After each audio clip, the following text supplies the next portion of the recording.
the airframe is two pieces. You have to glue it together. Just piece of advice when you're gluing this. I used Gorilla Glue. Gorilla Glue. I've been using Gorilla Glue for a while on all my foam planes since I started flying FPV.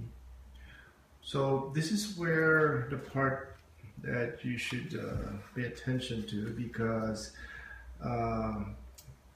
this up here, this is connected by 2 bolts. On the other side, I don't want to take it out, but there's screws that need to be glued into the foam. So when using Gorilla Glue, you have to be careful on once you put the 2 pieces together, there will be glue oozing out of this part and everywhere. So wipe that out, because if you leave that, once it dries, it's kind of hard to take it out. One of the things that I used to, back to the fuselage, when I was gluing it, I had to use masking tapes, some clamps, in order to make sure that it is aligned properly.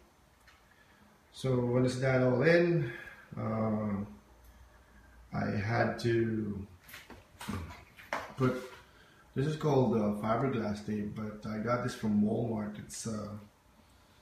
It's named strapping tape. So I use a lot of those in the bottom to reinforce because I don't have any landing gear.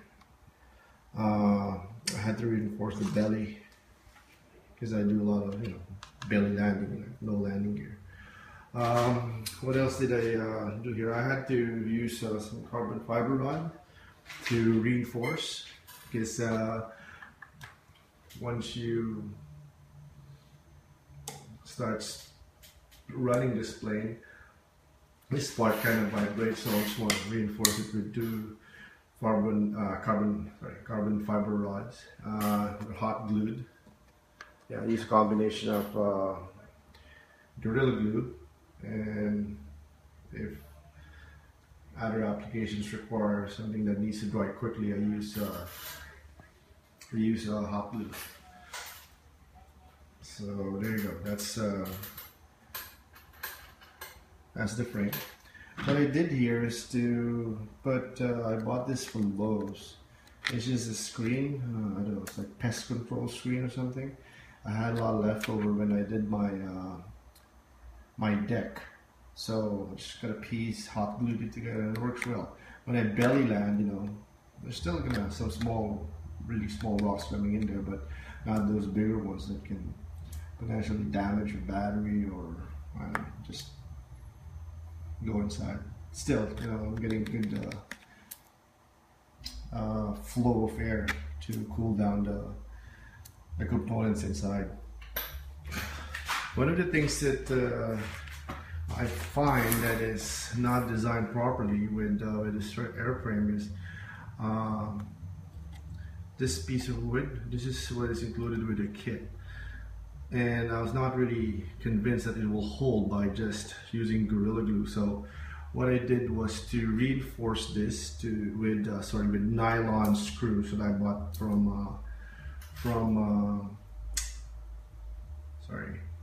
Home Depot.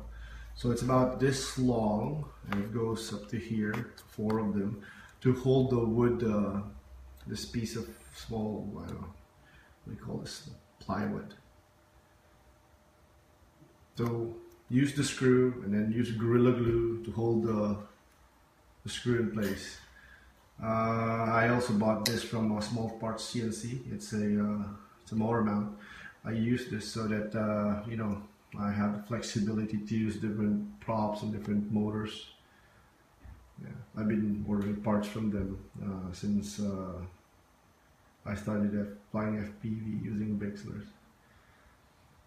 So there's nothing much about the airframe. Is that again, be careful gluing them together. Make sure that it's all taped and aligned. You don't want it to dry up and find out next morning that the 2 pieces are not aligned. So there you go. The inside, there's a massive amount of space. Inside there you could easily fit, this is a 4S 5000 amp battery, you could easily fit two.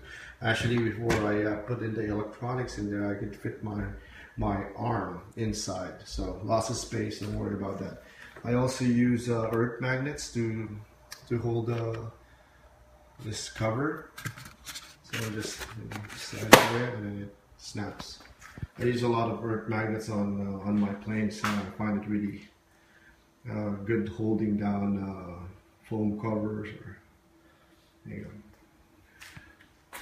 One of the things that I did too, actually this is already provisioned, there's a you know, something here that you could just it's marked or something, and then you could just cut it open. I used hinges, which I got from a local hobby shop here. So hot glue that in.